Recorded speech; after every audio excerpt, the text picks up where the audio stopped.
I'm a person who most of my life I was an atheist or naturalist in terms of my ontology and metaphysics, meaning I thought that science was the royal road to truth and nature was all there is. And I studied neuroscience in college and also philosophy of religion, and then went to medical school here at Harvard and started studying more experimental social sciences. And looking back, I thought scientism was true in some sense, that natural science was the way to have reliable knowledge, and that maybe even the social sciences and humanities would be subsumed as branches of this in the vision of Wilson or my advisor, Steven Pinker at the time, but of a reductionist. But I went and did a doctorate in philosophy and religion, and I studied specifically the philosophy of naturalism, and started thinking that there's some cracks in the ice there, that there had to be some non-naturalistic premises that were snuck into humanism.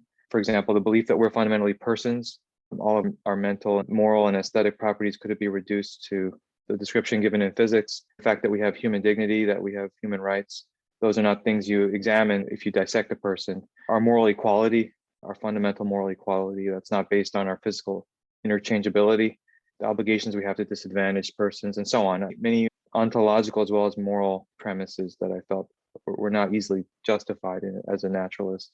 It applies directly to disability rights.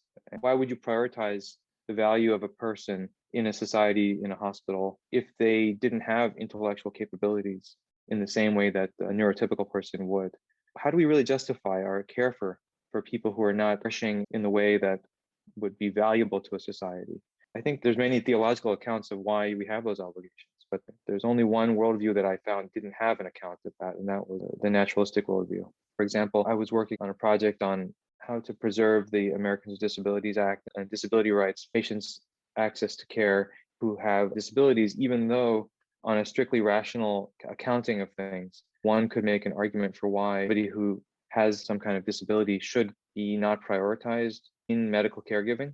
In the case of coronavirus with persons with disability, this is a good example because reason doesn't tell you which way to go. So that's coming at it from a utilitarian philosophy. And I think the dignity of the human person should be the center of our good society. If you start with a lens, dignity and equality and human rights, you get a totally different answer to how should you act with somebody who is going to need more time on the respirator, is going to take up more resources, as opposed to an alternative rationalistic or utilitarian framing that sees that person as a burden. The naturalistic worldview didn't have an account. There's something sacred about our humanity. Fundamentally behind that lens of dignity and equality and human rights is the belief that we fundamentally are persons to begin with, and that there is something sacred about our humanity. Because you wouldn't really be upset about dehumanization if you didn't think that there was something good about being human. And then there was not only something good, but something sacred. So that's sort of theological premise that's snuck into a lot of our humanism. If you really think that there's nothing unique about humanity, then we really have a hard time arguing for why we should allocate resources to us and not all the insects who are being killed in genocides in the forests right now. There's not something different between me and the chair I'm sitting on, not just in degree, not that a really complicated chair or a really complicated alarm clock would eventually be me and would be conscious and would have moral properties. That's also a form of dehumanization to objectify a person. That's why I got interested in these theological questions, because there was a disconnect between my moral experience as a clinician and a worldview as a naturalist or an atheist. Every day I was caring for people and just having this intuitive experience of doing good and doing the right thing, regardless of what they looked like, regardless of what they smelled like, how much it cost to care for them, across many differences. And I felt this disconnect between my moral experience of the world, my belief in our fundamental equality and so on, and the worldview I was living in. And I was really interested in the question of what difference it makes to have God in or outside of morality. It made me more interested in the idea of human dignity, the basis of our moral equality, which is something that John Locke, for example, wrestled with as well. And he thought that you needed some kind of spiritual dimension to explain our moral equality. It cannot be based on some cognitive capacity, because people vary in that. People get head injuries, or they are born with more or less of the whatever capacity we think is the grounds of our political equality. And then I think moral endurance is another feature that I studied. How do we make our moral commitments realizable in the long term? How do we endure through hardship, which is something that Immanuel Kant discussed and struggled with as well? How do we make doing good side with our own flourishing? How do we make, I think, as the psalmist says, virtue and happiness meet? How do we flourish and also be virtuous? Because many times people flourish by being bad people flourish. and good people do not flourish sometimes, often. And sometimes doing the right thing means you don't flourish in the short term. So how do we solve that problem? Kant thought that we had to postulate some God or supernatural realm to help account for the assistance we believe we will find.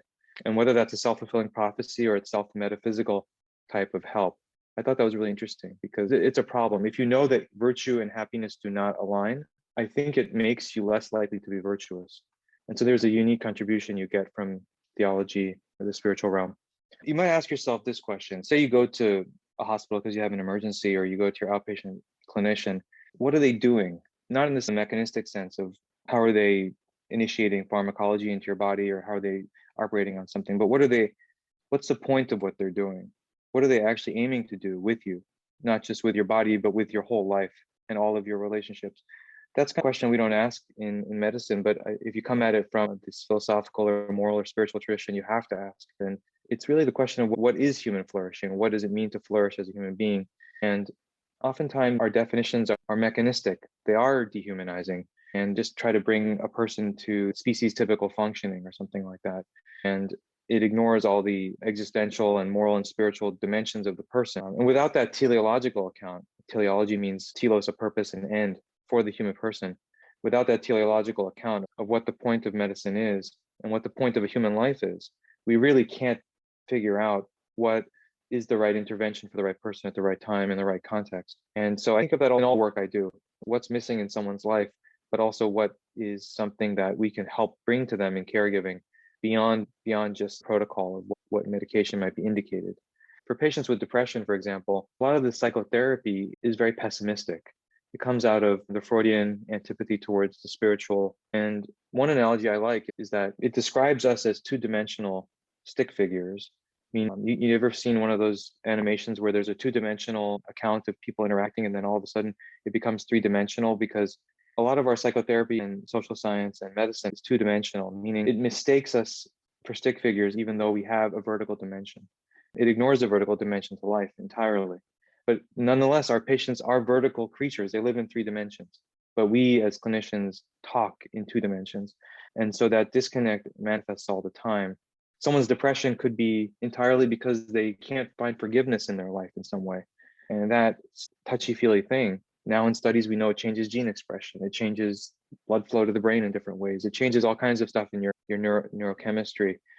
Someone starting off as a Freudian would never think of that kind of stuff. They wouldn't really put that. They would think of it as some unconscious defense mechanism or some kind of epiphenomenon to something more basic, which is just pleasure seeking. The goal of life for a lot of the Enlightenment thinkers was just, we're just animals and we're just here to like find pleasure and avoid pain and then die. And as Freud says, the goal is to go from hysterical misery to everyday unhappiness. There's nothing beyond that, really. There's no concept of joy and flourishing and purpose and meaning and value. For the Marxists, value is an epiphenomenon of dialectical materialism, the superstructure of material forces. Those are abstract sounding ideas, but they manifest in people's lives in very concrete ways. When somebody dies and their spouse dies and they're trying to understand how to move past that event, if we only play our piano with a couple keys, we're not going to make that symphony in life. And that's what our patients are living in, a symphony that they lost. And we're giving them only a couple keys to play